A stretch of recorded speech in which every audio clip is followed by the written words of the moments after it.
Hi, I'm Travis Monson with Once Upon a Board Game. Today I want to teach you how to play Silver and Gold Pyramids. Now, this game is very similar to a game that I've done previously called, wait for it, Silver and Gold. This is kind of the sequel game that came out a year or two after this one. They're both designed by the same guy, Phil Walker Harding, who I've mentioned with my run-through video for this one, that he's one of my favorite designers. And Silver and Gold is a lot of fun. So I was really eager to see the differences and see what this one was like. They play very similarly in terms of, if you know how to play this one, you'll be able to pick this one up really quickly. But there are some differences, in terms of how you score, what you're trying to do. It's a little bit different, but still lots of fun. Similarly to regular Silver and Gold, this one also says 2 to 4 players, 20 minutes. It's really quick and easy. Let me show you how it works. Okay, as I said, I'm going to be teaching how to play Silver and Gold Pyramids. And again, this is the sequel game to the original Silver and Gold. Okay, so this is what you get in the game. It's basically just a bunch of cards, some dry erase markers, and a rule book, right? I'll just set that aside for now. So first of all, to set up, I've already basically set it up. You give each player one of these little scorecards. So we don't need the extras. I just have it set up for 2. So Alan and I each have a scorecard. There's a whole deck of these island cards. There's 48 of them. Okay, there's 3 different color pyramids. There's yellow, there's purple, and there's green pyramids. And if you're colorblind friendly, there's basically different types of pictures, different pyramid pictures, as well as different symbols. Okay, so it is colorblind friendly in that regard.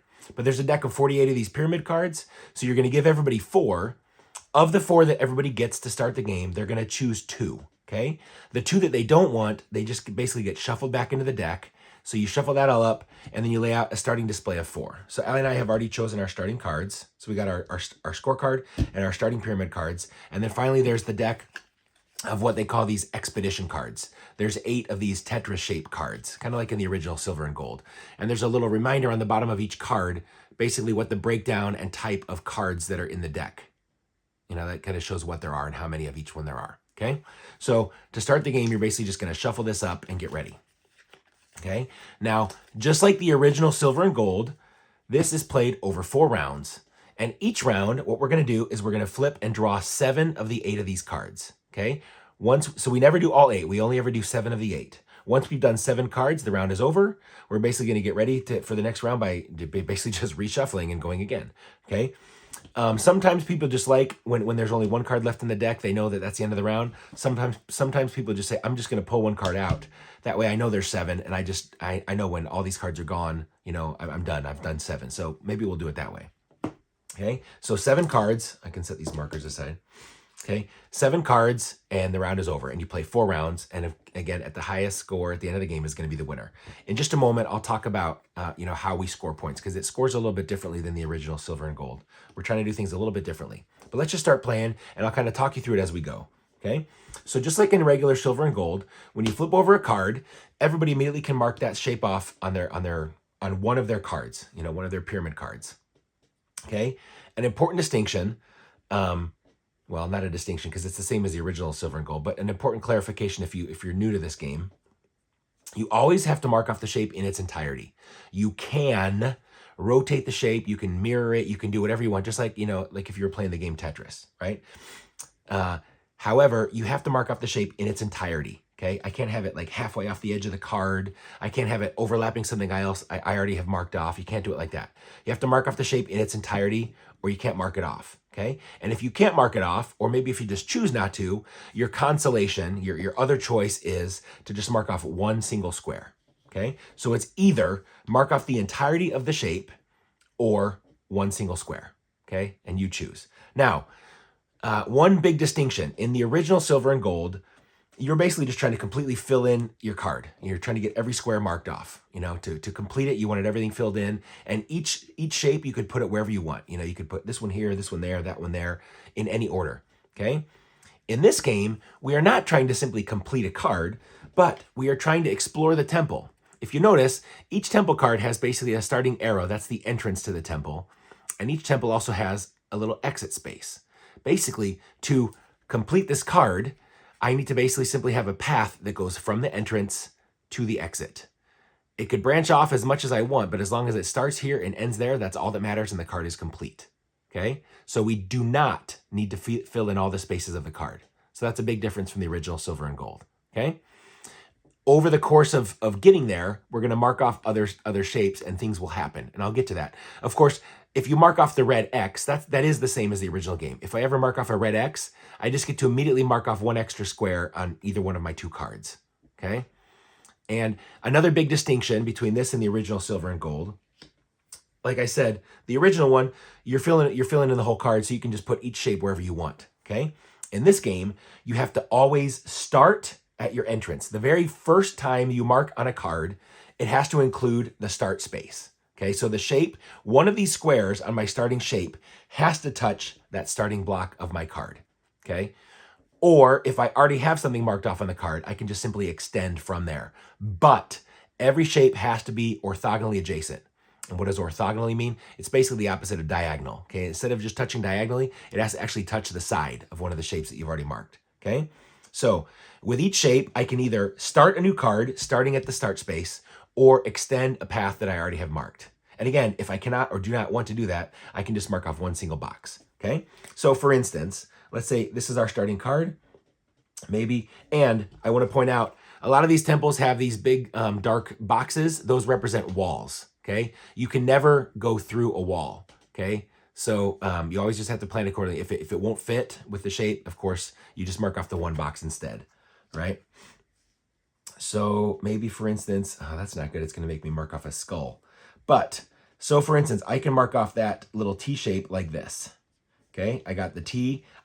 One of the boxes is touching my starting space. So that's legal. That works. You'll notice I marked off a red gem. So I mark off that I got a red gem. And I also got a skull.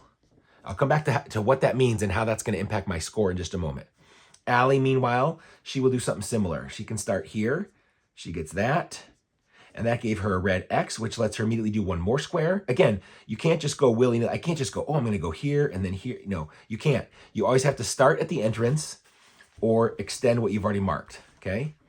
So Allie will, from there, she is going to do one more X there. So the red X let her mark one extra space. She did it right there. So that was this card. Then we go to the next card, and it's this little elbow. I say, you know what? I will extend from here. I will come down. I will get this corner. Boom. And that gave me a little red X. So with that one, I will, you know what? I'm going to maybe just start my other card. Okay? So that was that one for me.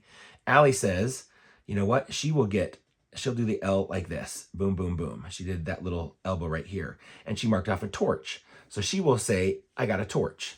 And I'll come back to what that means again in just a moment. Okay? Next card. It's the big L. So maybe I will do, see, I could go like this and complete the card, but then I would forfeit getting those gems. But you know what? I think it might be worth it. I'll just go like this. So boom, I did that and I completed the card. I went from the entrance to the exit. So this card, I say I completed a card. So I'm going to set this aside for a second. I'm going to need to draw a new one, but we'll see if anybody else also completed a card.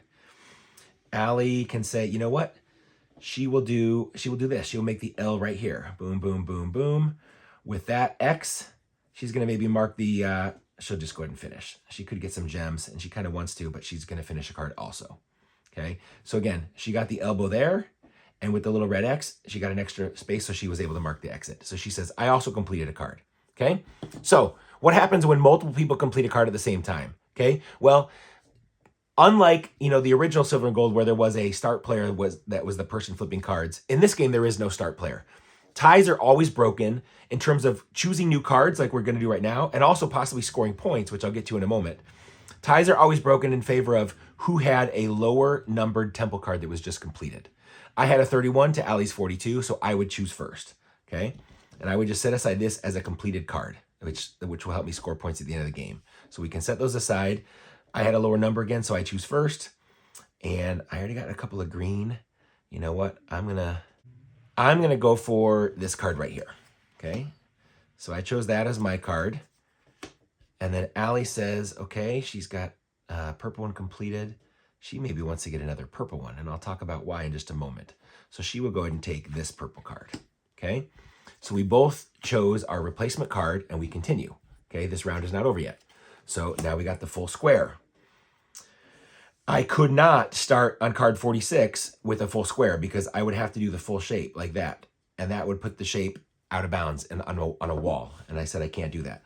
So I would either, if I wanted to use this card, I would just have to do one single square, or I can put something over here. Ooh, which that gets me 2 skulls. Oh, do I really want to do that? Well, sure. So I will mark off the square right there. So I got 2 skulls. So I mark off that I got 2 more skulls. And I got the red X, which lets me mark 1 more. So I would go right there and get a red gem. Allie, meanwhile, she has to start there. So no matter where she goes, she's going to touch a skull. She wants to maybe get another purple card. So she's going to start on this card. So she'll do the square right there and mark off that she marked off a skull. Then we get the next card. It's the little straight 2. I will, you know what? I'm going to come straight down and get that torch. So I also want to get a torch. Allie, meanwhile, will come straight across, get that red X, and the red X lets her do 1 more square, so she'll get that green gem. Okay? And then we go to the next card, and we're almost done. There's 1 card left. We're almost done with round 1. We get that little elbow. I say, you know what? I think I want to go right here and get a red gem. Allie says she will start a new card. She will start this one and just go like that. She'll put the little elbow like that. Then the last card of round 1 is a straight 3. I can do this. Boom, boom, boom. And I say I completed a card. Okay? So I set that aside for a moment. And Allie will do... She's going to do this. She's going to go boom, boom, boom. So she gets a red gem. And she also got a red X, which lets her mark off 1 more space. So she'll just go down 1 more step. Okay? So she's done. Round is over. Okay? She did not complete a card. I did. So I'm going to get to choose a new one. I will choose, maybe I'll choose a yellow one. Okay? Okay, I'm going to zoom in on my little player area for a second here. So here's my scorecard. I'm going to just set these aside for just a moment and put in a blank scorecard to kind of talk through how this scores, because mine's already marked up a little bit. Here's the 2 cards that I completed that first round, these 2 green pyramid cards, okay? So those are right there, okay? So let's talk really quick about how we score. There's basically all these different categories. First and foremost, let's look at the torches, okay?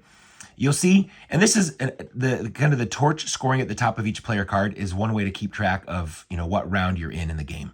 Because at most, you can score 1 torch per round. If you get more than 1 torch per round, you just would forfeit the surplus, okay? But if you mark off a torch, which we both did, I marked off a torch right here, if you remember. See, I had the torch.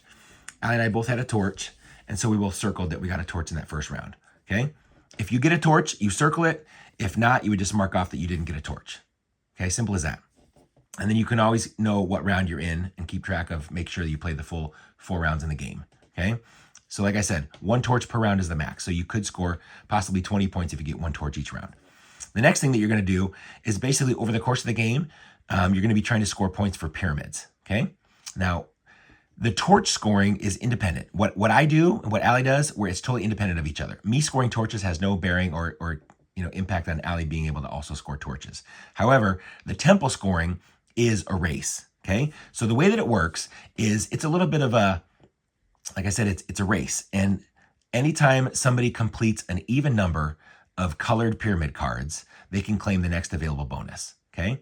So when somebody completes, for instance, their second pyramid card of 1 color, they can say, hey, I've got 2 pyramid cards completed in this color, which I just happen to do. I got 2 green ones. So I would say, hey, I got 2 green pyramid cards.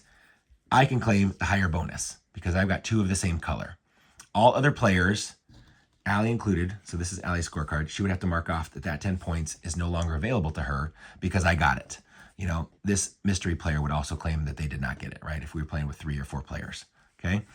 Then the next person to get 2 cards of that same color would claim the next bonus. So possibly that would be me getting a 3rd and a 4th card. So if I get 4 green cards completed before Allie manages to get 2, I would claim that next bonus. But if Allie got 2 before I got my next 2, she would get it, and so on, okay? So it's a race. Every time somebody completes, you know, an even number of cards, you would claim that next available bonus. Okay, which is why when Allie completed that 1 purple card, she grabbed another purple card. She's going to try and push and get that purple pyramid bonus before I can get any. Okay, that's how the pyramids score. Okay, the gems, you saw both of us, you know, Allie got a red and a green on hers. I just got a couple of reds so far. The way that the way that the gems score is, like I said, every time you get the gems, you're just going to mark off. You just go left to right, you know. on your little score sheet, like we've been doing so far. Okay.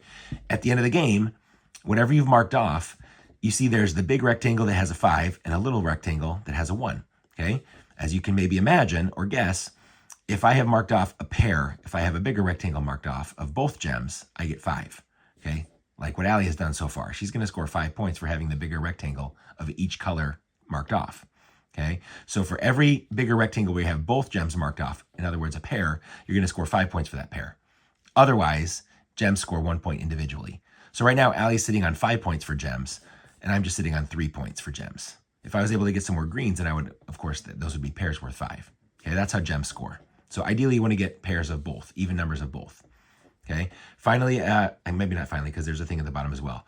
But a big thing here is skulls. Okay, I already have marked off 3 skulls. Allie just, I forgot to mark it on hers. She did have 1 skull marked off on that card that she was just doing. Okay, skulls lose you points. Okay, you'll see that it goes from -1 all the way to -55. Okay, the most you could ever have marked off at a given time is 10, right? If you have already 10 skulls marked off on your scorecard and you mark off more on one of your maps, you just would ignore the surplus, right? 10 is the most you could ever have.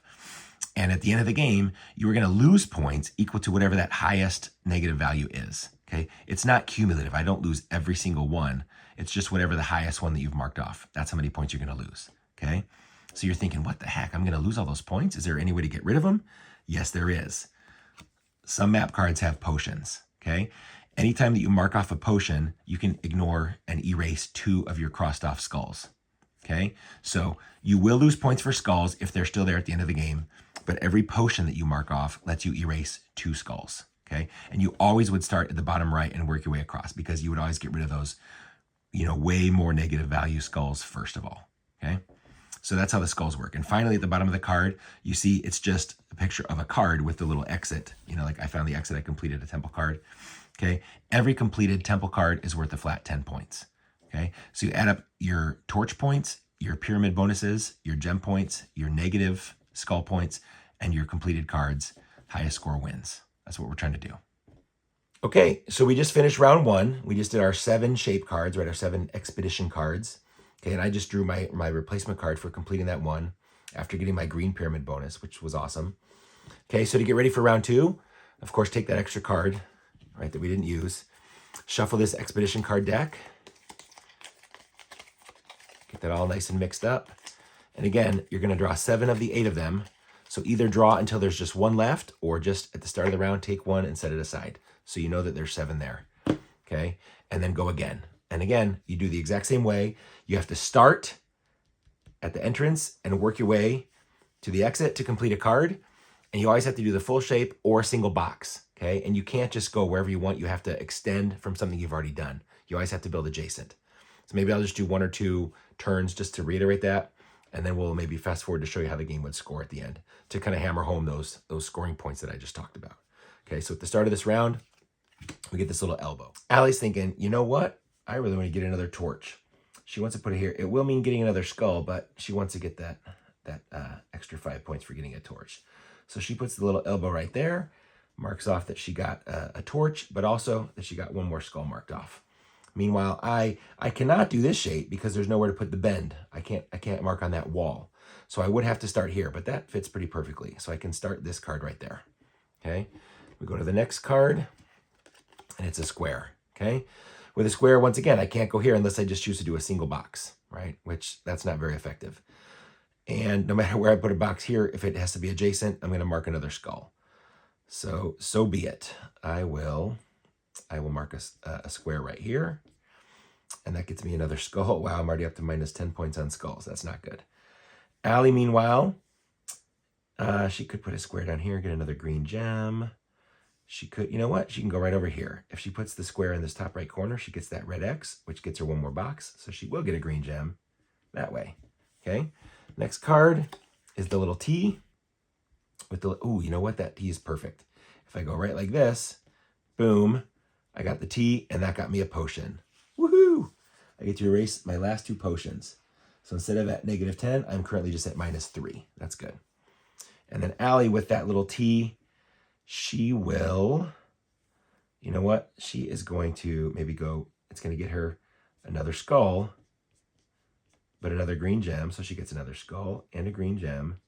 But then I got her a red X. So with that red X, she should get closer here or closer here. Maybe she'll go like this. She'll get right there. Okay. Next card is a straight 3. A straight 3, it doesn't help her here. It would get another skull, but if she does a straight 3 right here, she completes that card. So she says, I'm complete, right? And she would draw another one with a straight 3. Oh, you know what? That's my chance to get out of this little entryway over here. Let me do that. So that gets me another green gem. I got my first pair. Good. Okay, that card is over. Allie is going to draw again. If we had both completed, we would compare numbers. She was the only one. So she will draw, that's another purple. Maybe she should get another green. Maybe something with a potion. They both have potions. Maybe she'll just go for this one. Okay, so Allie really quickly will say, hey, I just got my second purple. Haha. So she's going to get 10 points for having 2 purples. And I say, okay, well, I didn't have any purple yet. I don't even have one. So I would mark off that I can't get that. And so on, right? So we would continue. We're about halfway through this second round. So we're almost halfway through the game. But you get the gist. Let me fast forward to how it might look and how we would score at the end of the game.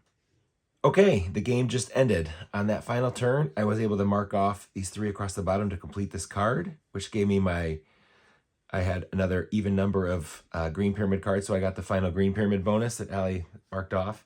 But she also got right across the top, so she got another torch, okay? So the game is over because that was round 4. So any incomplete cards, we just would set aside. Oh, before I go to the scoring, I just want to reiterate. Anytime you complete a card and you draw back up, so you have your 2 cards to work on, you can always choose not only from the 4 that are face up, but you can always choose from the face down display as well. I just want to make sure that you understand that is, I didn't actually do that during the game. I never felt the need to, but you can always choose from the face up or the face down card when you're replenishing to get back to 2. And again, you choose in order lowest to highest of the completed pyramid card numbers.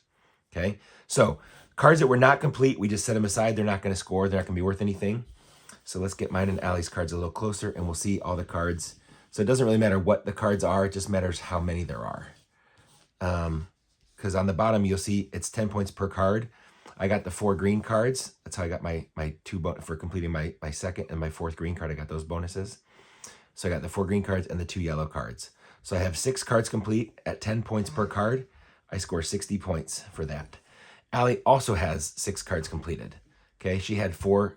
She got the 2 and 4 card blue or purple rather pyramid bonuses, and she had 2 green cards for that middle green pyramid. So she had 6 cards completed as well, so she scores 60 points for the cards. Now the cards, those don't matter anymore. Okay, we look at everything else. Okay, so let's see how this adds up. For torches, I got it 3 of the 4 rounds, so I got 15 points for torches. Allie managed to get it all 4 rounds, so she gets the full 20 points. When you look at pyramid bonuses, Allie got 1 green pyramid bonus and 2 purples. So for 6 and 6 is 12 and 10 is 22. And I got 3 pyramid bonuses as well. I got the 10 and the 10 and the 3. So I got 23. They're pretty even. We'll see how this works out with everything else here. So with gems rather, not coins. So for every completed box, it's 5 points. So that's 5, 10, 15, 20, 25, 30. And then each individual gem is 1. So 31, 32. So 32 points for me for gems. Allie got 5, 10, 15, 20, 21, 22, 23. So 23. So I did a little bit better there on gems. And then finally, she had 2 skulls marked off. So that's -3. I had 1 skull left. That's -1. So we add all that up. So the 60, that's the same. So 15, so 5, 3 and 2 is 5. So that's 10, 20, 30, 40, 70, 70 and 60 is 130. -1, 129. So so the 3 and the -3, so that's 20, 20, 40, 122. 122 to 129. I win. Woohoo! So that's silver and gold pyramids. As you can see, it's really simple to play. You know, it's quick. It's quick, you know. It's just 4 rounds of flipping over 7 out of the 8 different shape cards to mark stuff off on your cards. And that's it. You know, it's really quick. But getting those combos and finding ways to score, to maximize your points is really fun. But this is just, like I said, this is a genre, these roll and write games. Again, yes, this is technically a flip and write. We're flipping over cards. We're not rolling dice. I do. I call them all roll and writes. Bad habit on my part, I guess. But this is a really fun genre of games. So hopefully this teaches you how to play. Hopefully maybe it piques your interest a little bit. Maybe it gets you interested in roll and writes in general. If there's something you want me to cover, or if there's a game that you want me to teach you, let me know. I'd be happy to try and cover it if I can. Thanks for watching. I appreciate your time. Give me a like and a subscribe if you get a chance. But thanks again. This is Travis Monson with Once Upon a Board Game.